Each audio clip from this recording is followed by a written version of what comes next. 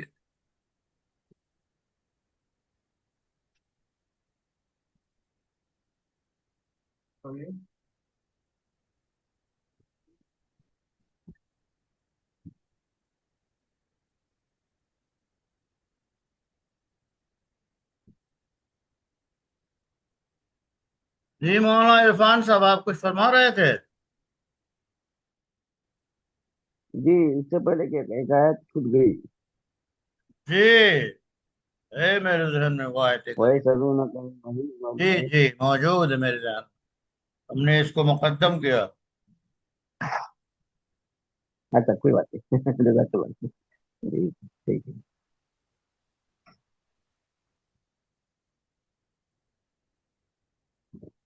تو اس سے رسم مفتی کی تو متعین کیا ہے، کون اسے پڑھے گا؟ اچھا. میں فی آپ الحال ہی اسے متن کر دیں. مکمل کر رہا ہوں، آپ آپس میں مراسلات سے متعین کر لیجئے کون سا پڑھیں گے۔ جی جی ٹھیک ہے. ٹھیک.